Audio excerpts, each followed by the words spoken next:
Hello, my name is Lynn Galloway. And yes, I used to be like the pain, never sure which day it's going to be, how it's going to feel like. Was never sure if I would be able to get up in the morning. I had no energy. In fact, sometimes my energy was to the point I couldn't even take another step. And memory, forgetting things that I should know, putting things in the wrong place, like the keys in the fridge or some silly thing like that. Yeah. Anyhow, I have been able to, in the last 18 years, to enjoy life again. I use my knowledge from as a registered nurse and my pain management training and my aromatherapy training, and I learned as well some other tools and learned how to manage my fibromyalgia so that I could enjoy life again. And I enjoy helping other people to be able to reduce their pain and enjoy life again too. So thank you for joining me. And today's topic is about supplements. Are they the answer? Well, maybe, maybe not. Yes, no, maybe. And the reason is because everybody's different. And definitely, if you are deficient in some minerals or vitamins or amino acids, having a supplement will make a difference. If you're not, it's just a waste of money.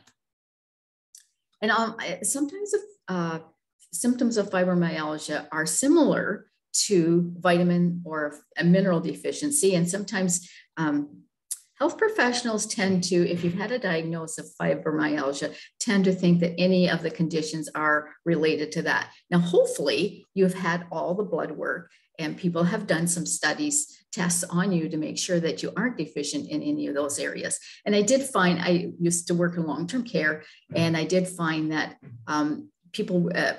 physicians were getting much better at looking for other things and not just saying they're old or they have this fibromyalgia or whatever, and that's related to that we're actually looking for things that would maybe make a big difference. So there's really three that I feel like make the biggest difference. One is vitamin D, vitamin B, and specifically vitamin B12 and magnesium. Those are the three that I think if you're deficient in those, you will, getting some supplements in those areas, you will find a big difference. So vitamin D our body uses it for the muscles to function normally. And if a deficiency, people tend to have a weakness or reduced muscle mass, and that puts you also at the risk of falling. So that's basically one reason to do it. Now, vitamin D is basically developed from the sunshine. So no sunshine, no vitamin D. Now, of course, you can get some in the food, but really, I don't think we eat, or most people don't eat enough of those type of foods in order to have a vitamin D, adequate in their system. If you live in the northern hemisphere of the world, you like the northern states or Canada, likely England, Northern Europe, you don't, especially during the months of November and April, most people do not get enough outside sunshine in order to get enough vitamin D. And vitamin D can be tested. So if you haven't been tested for that, that's probably a really good thing to be. Now, if you are in other areas of the world and spend most of your time indoors, again, you can be low in vitamin D. And certainly as you get older, they say basically people starting over the age of 65, 70 have more need for vitamin D compared to the rest of the population. So vitamin D is so important for many, many processes in our body. It helps with the absorption of calcium in our body, and there's some research that's a little bit, it's not really conclusive, but that vitamin D can result in pain with people with chronic pain. A lot of them, when they've been tested, have been low in vitamin D. and certainly more common with people with fibromyalgia. So some of the things, if you have a vitamin D deficiencies, that show that some of the symptoms are muscle and bone aching, fatigue and weakness, low pain tolerance or a sensation, depression, poor exercise recovery, sweating on the head and the face, respiratory issues, numbness, low mood, especially a seasonal affective disorder. Does that sound like any of us? So as I said before, vitamin D is involved in the calcium absorption. It's also involved in our immune system, and it protects our bones and muscles. So research also shows that it can have a negative impact on our cognitive health and can contribute to brain fog, and as well as some depression. So, basically the best way to get vitamin D is through the sun. If not, you can get it. There are some foods like mushrooms and fortified milk and fortified cereals, and some of your oily fishes like salmon, that tuna will have it in. Egg yolks is another one. However, probably if your supplements is probably something you need. Now, if you go and get your blood work done to tell you where your vitamin D levels at, then you will have a little idea what you need to do. And if you're really, really low, you'll actually probably be prescribed vitamin D from your physician or health professional. Otherwise, personally, I take about 2,000 micrograms per day when I'm not out in the sun. Now, I just came back from 6 weeks of being in the south where there was lots of sun. We only have 4 days of rain, so I probably don't need any vitamin D for a little bit yet. And I don't take it during the summertime because I'm outside a lot. If you're not outside a lot, you might still need it. And so 2,000 micrograms for me seems to work. I've had my blood test and it's normal when I had it tested while I was doing that. So that is, it'll depend on it. And I really encourage you to get your blood levels done for that. Now, the next one is vitamin Bs. Now, vitamin B can give you an energy boost. Vitamin B was one of the first ones that my doctor asked me to do. Vitamin Bs always need to be taken as a family. Vitamin B12 can contribute to, deficiency in vitamin B12 has been linked to fibromyalgia. There's many, many studies that show that there's a connection. So certainly that is a good one to make sure that you've been tested. And one of the things that vitamin D does, it helps reduce stress.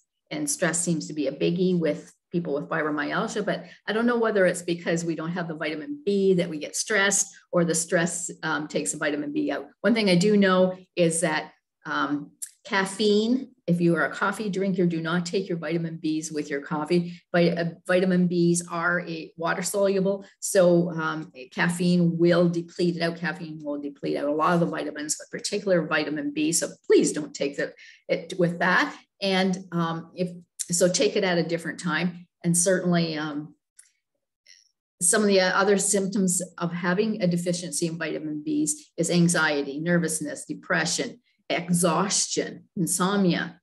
So you're too exhausted to think you need to sleep and yet you can't sleep.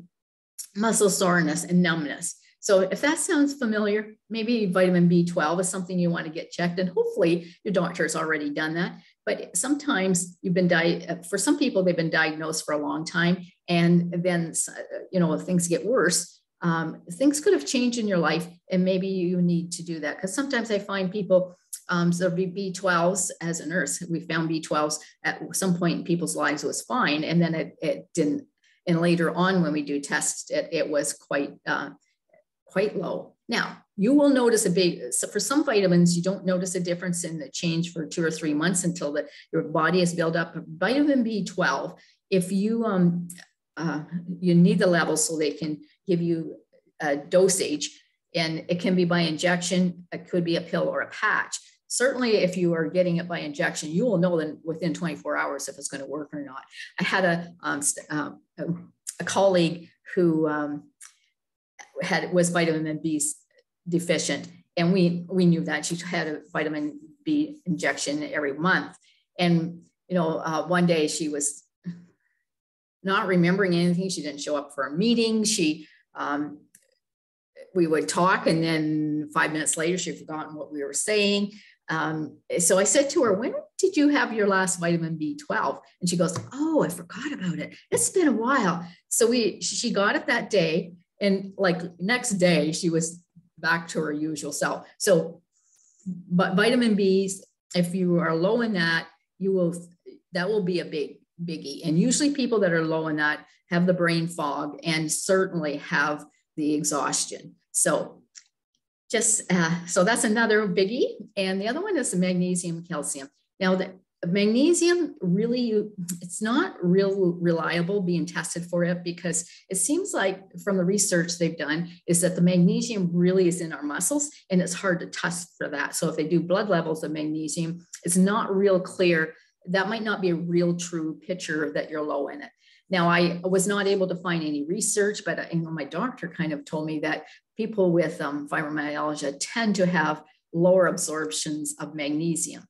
And certainly the muscle cramps and muscle restlessness, those kind of things are all kind of symptoms of magnesium deficiency. And certainly we know that sleep it helps with sleep, helps to relax the muscles, helps to relax the body. So if having an oral one for supplement before you go to bed is good for helping you with sleep, which of course helps you when you're relaxed, helps with you feeling better. Epsom salts is a form of magnesium. So if you want to take a bath with that, or it also comes as a spray, you can get a spray for that as well. And you will know right away whether that's going to work or not. I like, if I know that I'm overuse my muscles probably, or I am having a change of weather. Always, I feel really achy during a change of weather, and I have an Epsom salts bath, and that kind of absorbs. It seems to help with the pain. So those are some of the biggies that I do. Now, one thing that if you can take stuff, ideally you want to have stuff by mouth, and certainly there's lots of minerals because they all work together. So it might be not just those three, might be one other one. But one thing I have found is that eating a whole food diet tends to make me feel better, so that I don't necessarily need as many supplements. And the other thing I do take an energy supplement, which actually is like a whole food. It's Ninja Red, and where I get it from, I posted in the description. So it is made with superfoods. So it's goji berries, and it has blueberries and cherries in it, all which those three for sure are superfoods. And there are wholes, or the wolfberry, goji berry is pureed in it. I don't know if you can see I think right about here, you can see the darker. So that's all the pulp in it. And our bodies like whole food better. Once we start messing it up, it kind of doesn't absorb it as well. So, and it also has essential oils in it, and essential oils have been known to help us with absorption when they're put in with supplements. So and it's high in antioxidants. So that tends to, as we know, antioxidants help with inflammation, and inflammation certainly keeps the pain. Inflammation causes the pain. So some of the pain anyways. So that is my story on supplements. There's certainly lots more that you can do. Vitamin C is probably another really good one. If you're not very good at taking fruit, that's why I take this. This drink also has lots of amino acids and trace minerals, which is not so much in our food anymore because of the way the ground has been done. So vitamin C is really a great antioxidant, and it helps to protect our muscles from the antioxidant stress. So that's another one that you can take extra of if you want. And it is water soluble. And, that one also helps with the production of collagen, which of course helps us as well. So there it is. And I usually post something once a week. So be sure to subscribe on the link in the description so that you don't miss any. And if you want to check out where I get my supplements from, it's in the link below. Have an awesome day.